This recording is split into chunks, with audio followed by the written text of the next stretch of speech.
3. Welcome to Bible Over Brews, deep thoughts fermented over times and headlines. We're coming at you. I'm Aaron Crew Juice Paverka. I've got Gumby. Hola. I've got Mike. Howdy. Edward. Hey guys. Keith. Whoa, Edward's there. I didn't even see him. Yeah, I'm off to the side. Sorry. And Zechariah. Yo. Tonight we are going over all kinds of cool news. And we are going to start it off with New Belgium Voodoo Ranger. It's a New Belgium Voodoo Imperial IPA. Is a rare blend of choice hops that creates an explosion of fresh-cut pine and citrus flavors for a complex, rich, and delicious flavor. Strong pine followed by citrus, grapefruit, and orange, and grass. Herbal hop notes and light stone fruit. Graham cracker and bread dough. It's a 9 ABV and 70 IBU. Oh, shoot. I grabbed the wrong beer. I was gonna say, I'm looking at it. It's All right. it doesn't match my If can, you but I could can grab We'll that get the other voodoo. one. If you could grab that voodoo. I'm gonna sit it out. I'm opposed to voodoo.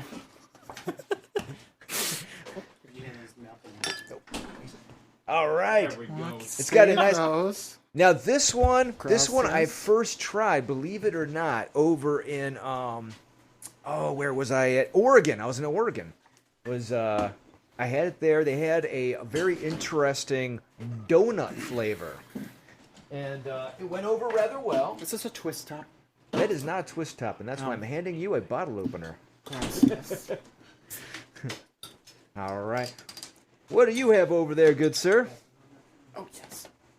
Oh, what do I? Oh, I have Ryan Guy's Cheetah. This is $8.99 a 6-pack at Aldi. Oh. And it's obviously a lager. It's a very light, bright lager.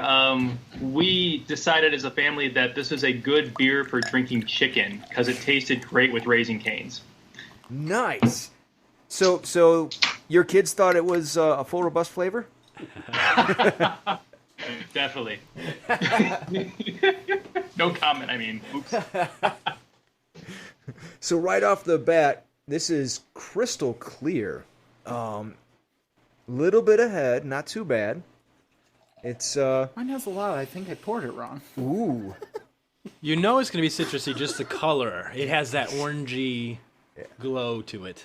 Yeah, like an orange golden color. Mm-hmm. It's like that piece of amber that the mosquito was on in that started Jurassic Park. There.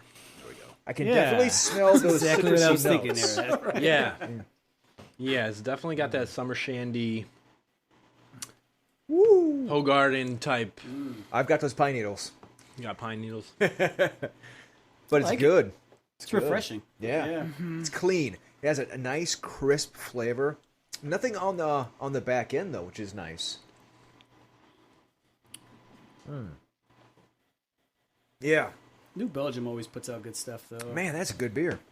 It's bold up front, but it's very mild in the back. Yeah, for an IPA, it's a mild IPA to me. Yeah. It's like a reverse mullet. Which I appreciate. Bold in the front, reverse mullet. boring in the back. That was good. But it's crisp. I like the fact that, unlike some other IPAs that are heavier, you do have the bold upfront flavor, but then it kind of tapers off. Yeah, I think the hops hit you more to the backside of the mullet, though. Yeah. The backside of I mean, the if you mullet. take a summer shandy comparatively, this is more hot. It'll rip your mullet right off. Right. Yeah. It's like a mullet on a motorcycle.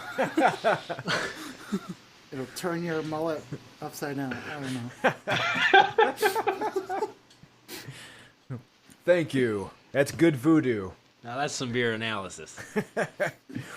Gumby has headlines. Oh, yes, I do. He has a very interesting article. It's going to be Jerusalem is not the capital of Israel. All right, here we go. Jerusalem is not the capital of Israel.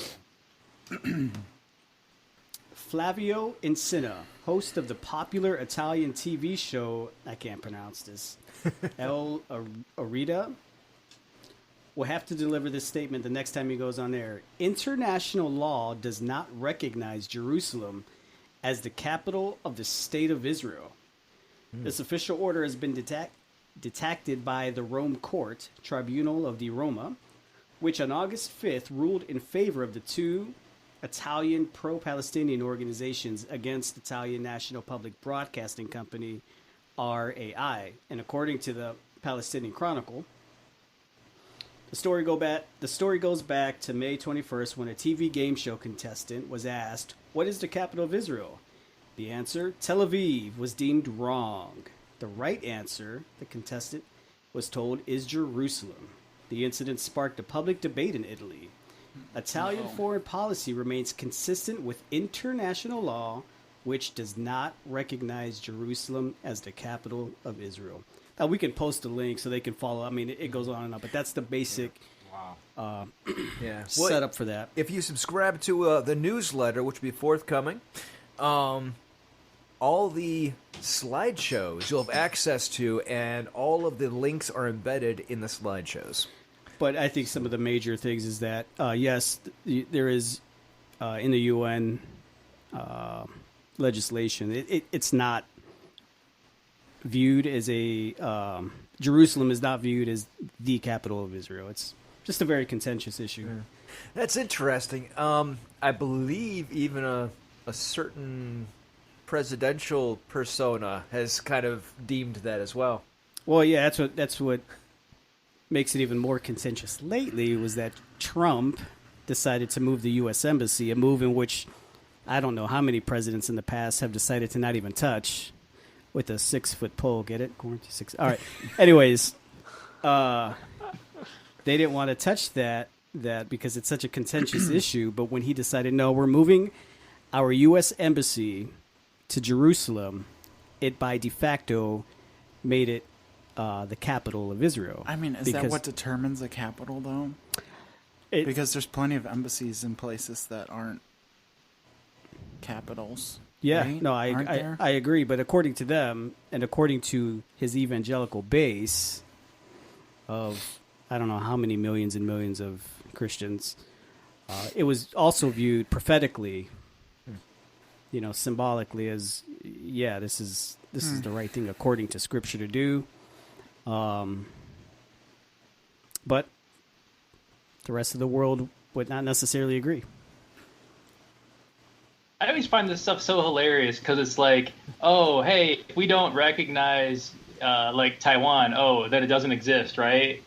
It's like the capitals wherever your people or government are, and countries are what they say they are generally. No, that's a it's great not point. like Yeah. if you pretend it doesn't exist, the people aren't there. No, that's a great point because a lot of their governments and all of that are in Tel Aviv. And, the U.S. Embassy and all the other embassies, the majority of them in Israel are in Tel Aviv. Yeah. So I think the hope was, okay, now other nations are going to come out and move everything over to Jerusalem.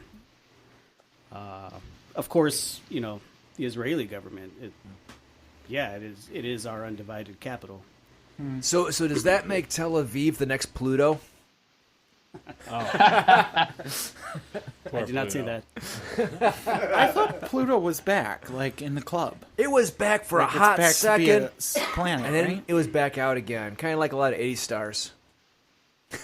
If you Google capital of Israel, yes, you would be misled and it would say Jerusalem, which that's kind of bogus that it wouldn't even give you a fine print or caveat. I'm sure it's I'm based in America. It's probably detecting that, but that's we're already inept as a society, as American culture in geography, and walking around confidently thinking this when majority of the world, or at least 50-50, I don't know what the split is that accept what, but I would at least like to intelligently talk about that. Yeah, yeah. I don't feel anything about this story. I'm sorry. You care less the real capital? Does it matter in the real world? I know it matters to two major religions or three major religions or something, but I just kind of feel like there is a disconnect here because we don't. I don't we really- obviously don't live there, but it's part of our Christian heritage, part of our faith, right? Jerusalem is pretty important. So, I mean, that's what appealed to So his... I'm supposed to like this? Well, that's what appealed to Trump. No, you can hate it. Let me, I don't know. Let me get Edward, back take a to nap. everyone on that. We'll wake you up when this topic's over. Yeah. No, I get it. I totally get it. There is truly a disconnect, even with most believers. But it was something that signaled to Trump's evangelical base that, yes, this guy is even more divine than what we thought. And, you know, and of course, I mean, it's another step of, I would say, legitimacy of, I don't know if I'm allowed to say it, you know, the Palestinian people don't have a say-so over there, and there won't be a two-state solution pretty soon. It's just, we're just going to forget about it. Well, I mean, that makes Trump one of the two prophets from Revelation, right? I don't know. I need to start doing my homework on this. Yeah. Because I hate He'll when come I'm riding in with an orange carpet on his ignorant head. about Oh, something. jeez. Oh!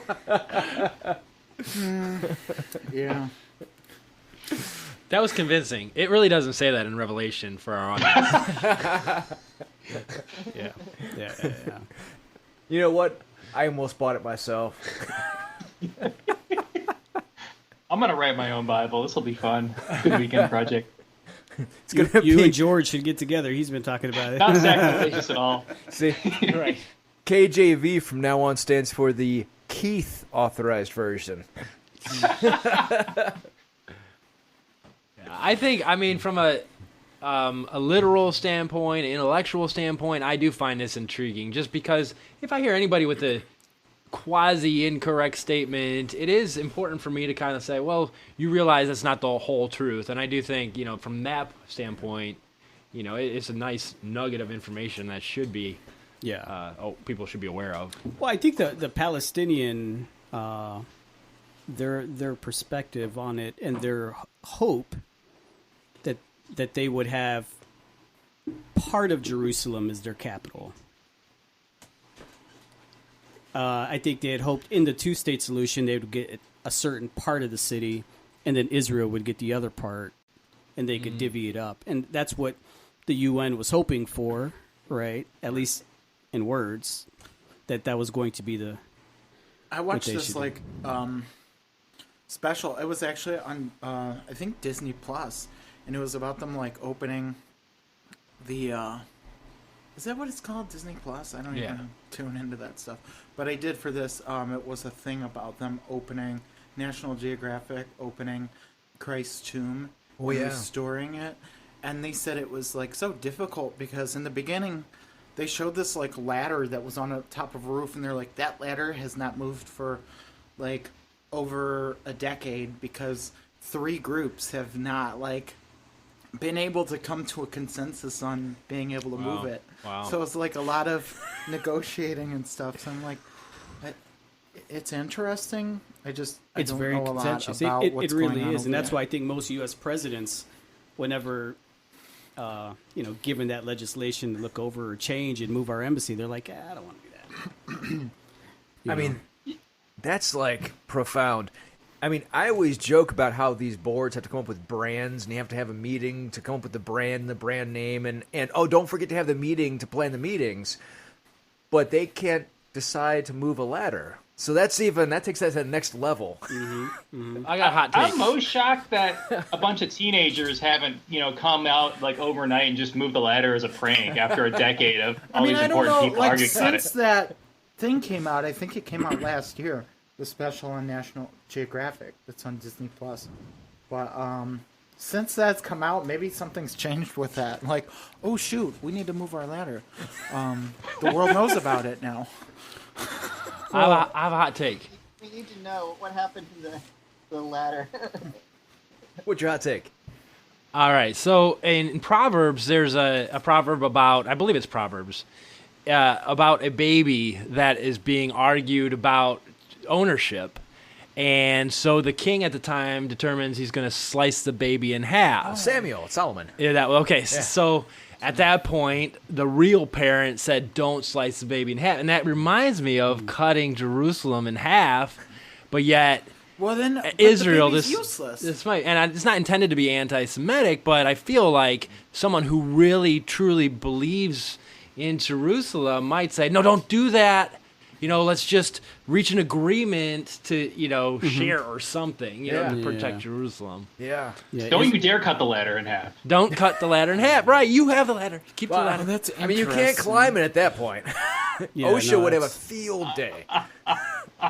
That's definitely not going to happen in this case. I mean, well, because Jerusalem is also important to Islam, even though that's not something that's widely understood within Christianity. But it's important. That city is important to 3 of our major monotheistic faiths. Yeah.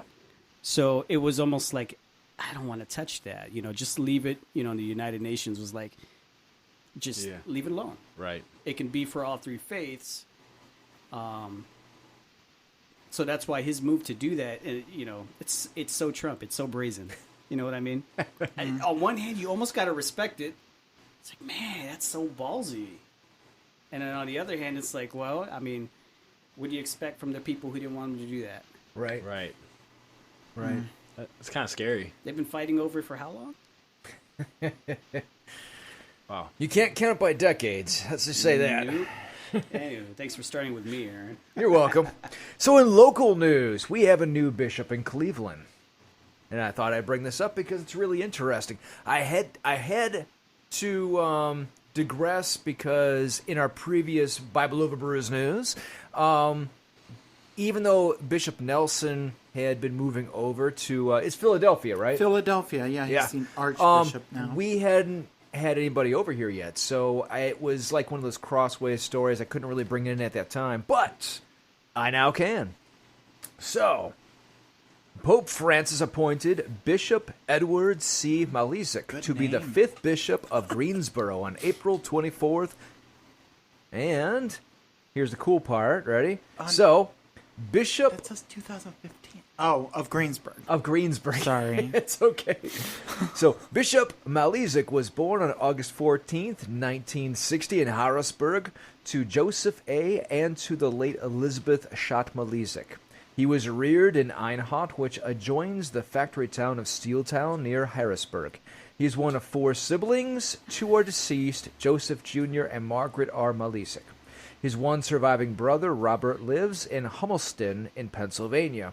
With his wife, Constance, his father, 102 years old, is still quite active and resides near Hershey, Pennsylvania. Now, at this point, I have to say it's probably the chocolate keeping him active, right? I don't know. I mean, let's face it, you get enough sugar in your system, you can't sit still. Caffeine, antioxidants, I mean, that's Right. like chocolate. So, but it's pretty cool. He's been very active. I'm going to shoot down the article a little bit. So, on April 1st, 2004, Bishop Malizek was appointed to Holy Infant Parish in York Haven as administrator. He was appointed pastor there December 22nd, 2004. He guided the parish for 11 years and oversaw the relocation and initial construction of a new church and parish center, which was completed in 2016. In the Diocese of Harrisburg, Bishop Malizek served on the following board, committees, and organizations: the Continuing Formation of Clergy Committee, Seminarian Review Board, Diocesan Presbytery Council, College of Consultors, Bishop Administrative Board, and the Youth Protection Committee of the Pennsylvania Catholic Conference. He also served on the Board of Hospice of Central Pennsylvania. As Bishop of Greensboro, he is a member of the Board of Governors of PCC. He also serves on the board of St. Vincent Seminary and St. Vincent College, Seton Hill University, and is a member of Christian Associations of Pennsylvania. He is a member of 2 USCCB committees, the Committee on Canonical Affairs and Church Governance, and the Subcommittee for the Church in Central and Eastern Europe. So, and on June 29th, 2017, Bishop Malizek released his first pastoral letter, a pastoral letter on the drug abuse crisis, from death and despair to life and hope, in response to the opioid epidemic in the region. In it, he called on the people of the diocese to take action against the opioid scourge and outlined diocesan and parish efforts focused on prayer, education, and cooperative actions on social service agencies already engaged in the fight against addiction.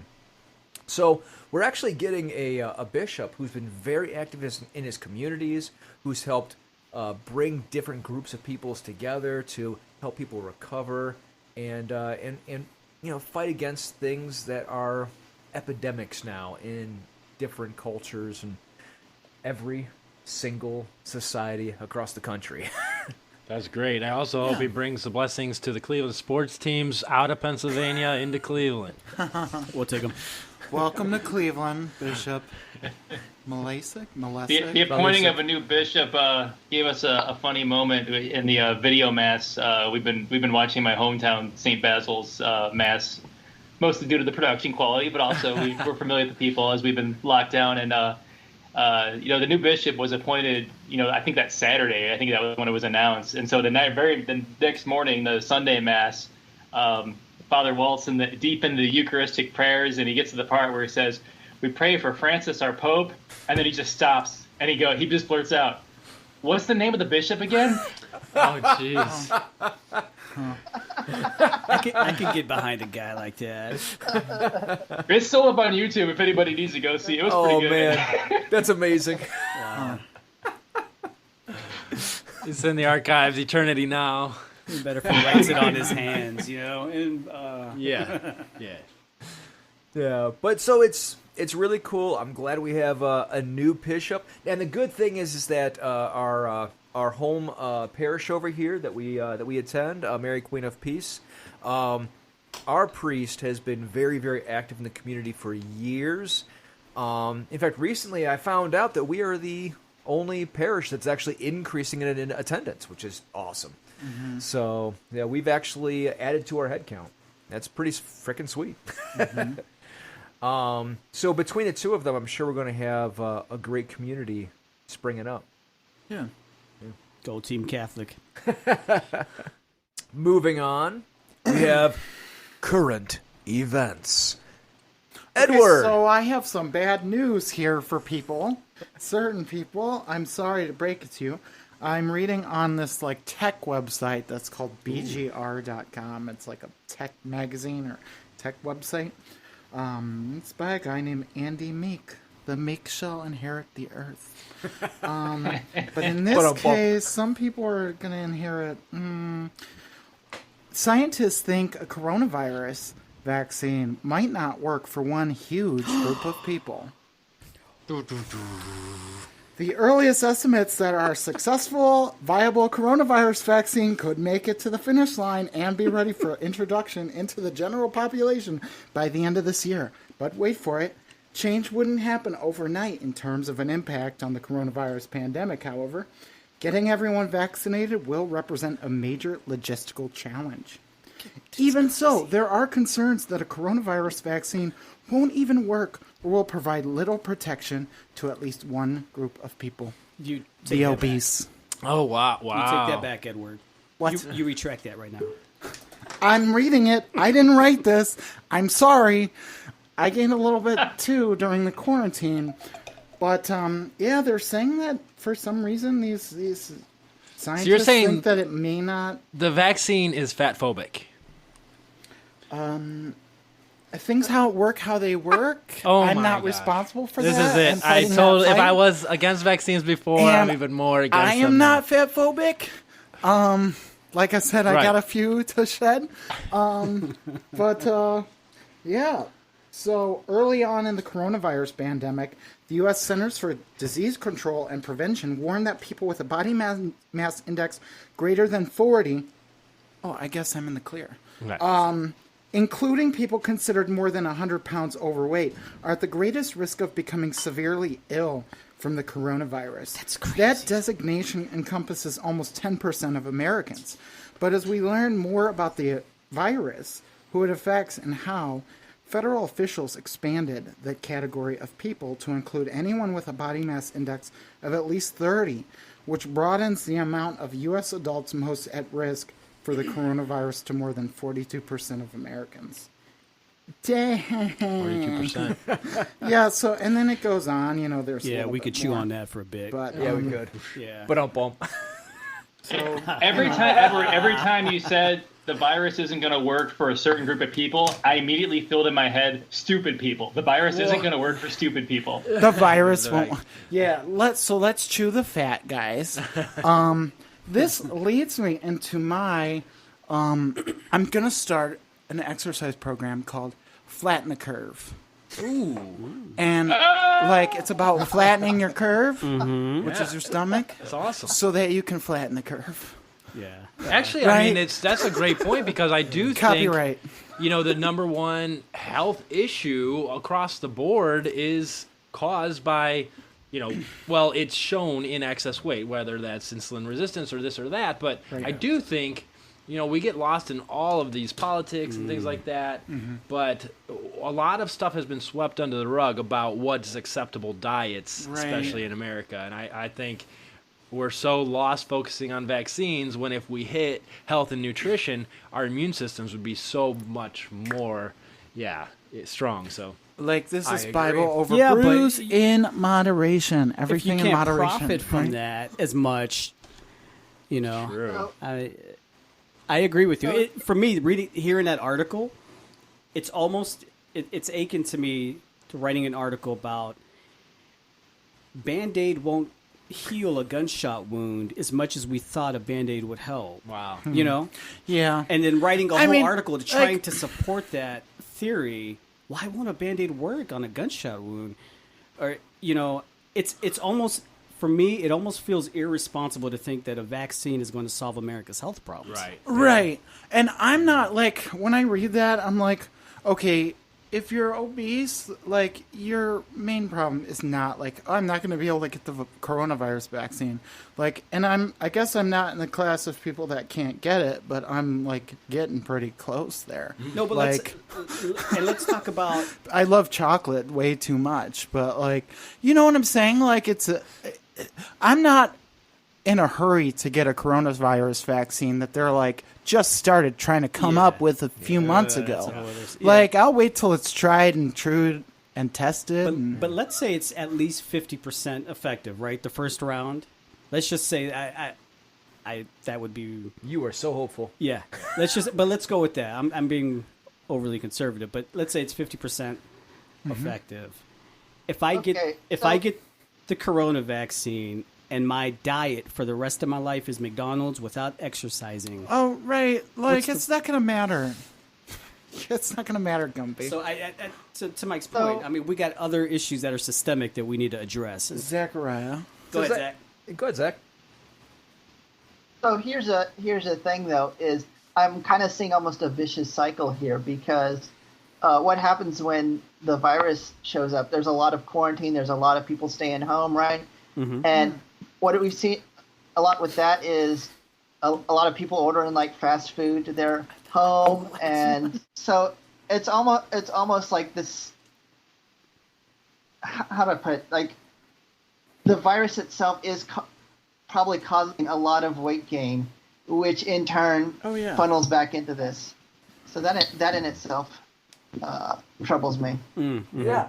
I mean, the gyms are closed and the fast food is open. And, like, I've ventured into the fast food realm over these past few months, which I haven't been involved in a long, long time.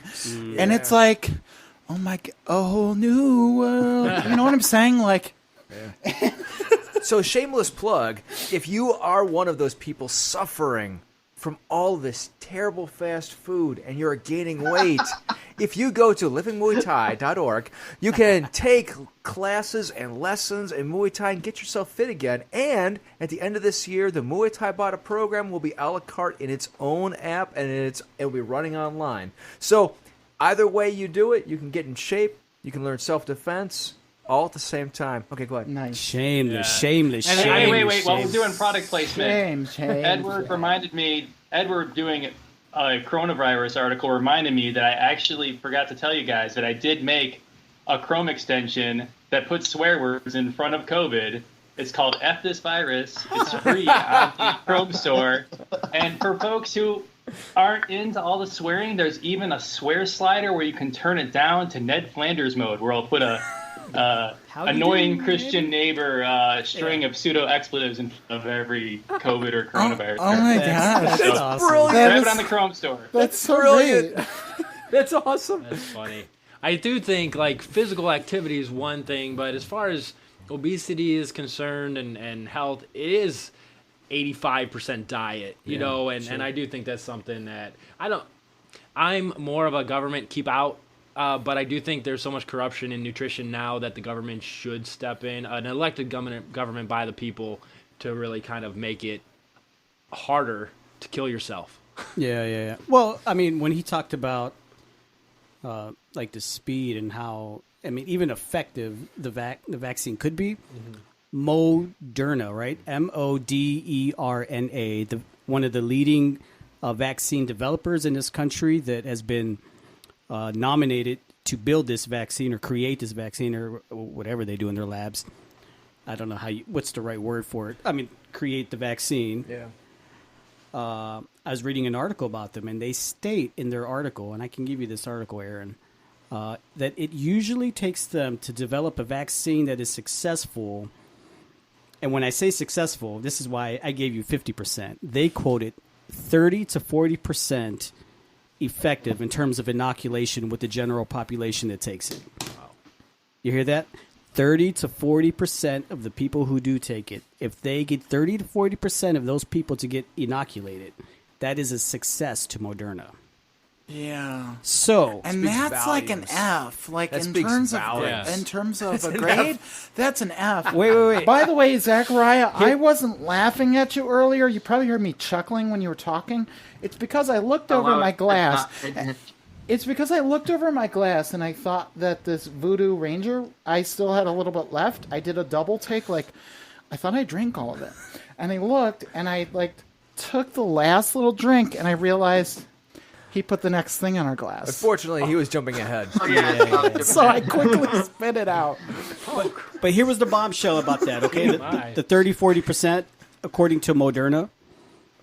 Anyone want to take a guess how long that took them to get that vaccine created? A decade. Exactly. Yeah. Because that's usually how long it takes for one trials. decade, 10 years, 30 to 40% effective is a success to this leading developer for COVID-19. I mean, that's now. usually how far out you have to start something before it goes to market. Yeah. I think Mike's approach is way quicker. So that's why I'm kind of like scratching my head. Like, I know we're in a pandemic, and I know we're like, let's quickly get this figured out. But I'm like, stuff normally takes 10 years to come to market, and all of a sudden they're like, we're going to have it by next year, next week, or next month. I'm like, do I want that? You know, the way this pandemic's going, I'll take an F. Really? Wow. That'd be a better grade than I don't we're know. currently getting. My take on it is that the way we are reacting to it is worse than the actual pandemic. I think deaths are going down. Deaths are going down. The cases might be going up or staying the same, which means the rate of how it infects people or affects people is it's diminished. But it's varies diminished regionally where you are, though. So I think people suicide hotlines are going up. Mm-hmm. Yes. You know? Yeah. Domestic abuse is going up. Child abuse is going up. Like things from people staying at home and realizing, two spouses we spend way too much time together. I don't know if I like you. That's going up. On the upswing, they did also say that births are going up. That's not good. I mean, okay, so we have more people coming into the world, but that doesn't take away the fact that pregnancies right now are skyrocketing during the pandemic. They're like, there's more people pregnant right now than ever. Wow. And that's great and everything, but suicide is that's so awful. That's terrible. And I just feel like the loss of income and people's livelihoods, Right. And this is why we are going to go to our health topic. So, to introduce our health topic, we have Ezra Brooks. This is a pristine bourbon whiskey. So Ezra At Brooks is 40 not a person that's here. No. Okay. At 45% alcohol and 90 proof, it starts with a genuine Kentucky sour mash. Then it's aged the old-fashioned way, charcoal filtered and bottled at an honest 90 proof. That's straight up authentic bourbon. It has caramel, vanilla notes, and chocolate for a smooth, warm finish. The ingredients So are honest. corn, rye, and barley. And it has won platinum awards at Double Gold San Francisco World Spirits Competition 2018. So, I don't know what's better, the bourbon or you reading about the bourbon. well, thank you, sir. Just don't sniff the bourbon too much. I think my sinuses are clear all of a sudden. That's a good bourbon. That's if good. it burns You on the need way up clear and on the way down. sinuses. Dude, sinuses can be a killer. You need... That's good. And do we need to clean these? No, we do not. Sanitary. Yeah, tastes really honest. That is so good. I feel sorry for the podcast listeners who don't get to see you make those hand gestures while you're reading all that off. Well, That this is- is recording, right? Yeah. So, right off the bat, it's clean and smooth. Spicier, though, than I would say in Evan Williams. It's a little spicier up front. Yeah, I would definitely not put ice in this one. This one's a good, clean, neat bourbon. Yeah. It does not need to dilute anymore. Well, I will say the other day I did have one ice cube in it, and once it started melting, there was several different notes that opened up. But I don't feel like you let the ice melt. Tricky, You just Aaron. drink. Only a little you bit. know what I'm only saying? a little bit. Because there are different, depending on what the ingredients are, and like this one, for example, has rye. So a lot of times, if you let an ice cube melt just a little bit, it will open some of those rye notes up. So You're Tricky. a rhino. Tricky. Yeah, I'm not typically a bourbon fan, and the experience was better than usual. But man, this stuff really warms you up. yeah, it does. Oh, it does. Yeah. I love Yes, it bourbon. does. It goes great with chocolate. Somehow I feel It does. braver. Yes, it does. Afterwards, a little bit braver. It has a nice, clean finish too. I will say, it doesn't burn on the back like some of the bourbons do. This one definitely has a nice, clean finish on the end. Yeah, it's not quite as oaky or sweet as I'm used to, so it definitely has a little more sophistication to it, I think. Yeah, agreed. Yeah. So, to introduce our health topics, did you know that whiskey fights cancer? Yes. What? How so? Well, I'm glad you asked. Whiskey has as many antioxidants as wine. It contains ellagic acid, the same antioxidant found in wine, I'm a huge which wine helps person. absorb rogue cells in the body, according to Jim Swain, the celebrated whiskey industry consultant dubbed the Einstein of whiskey. Nice. At a medical conference in 2005. However, it should be noted that the same acid is easily found also in fruits. So, number 2, whiskey lowers the risk of dementia. Yeah. A study from 2003 published by the National Institute of Health says that adults who consume 1 to 6 portions a week. Now, mind you, this is not a day, all right? I will definitely emphasize here, moderation is the key. All right, Always. so so Say that one more time. How much? again, 1 to 6 portions a week. We're half as likely to suffer dementia as non-drinkers and heavy drinkers. And what do they determine as a portion?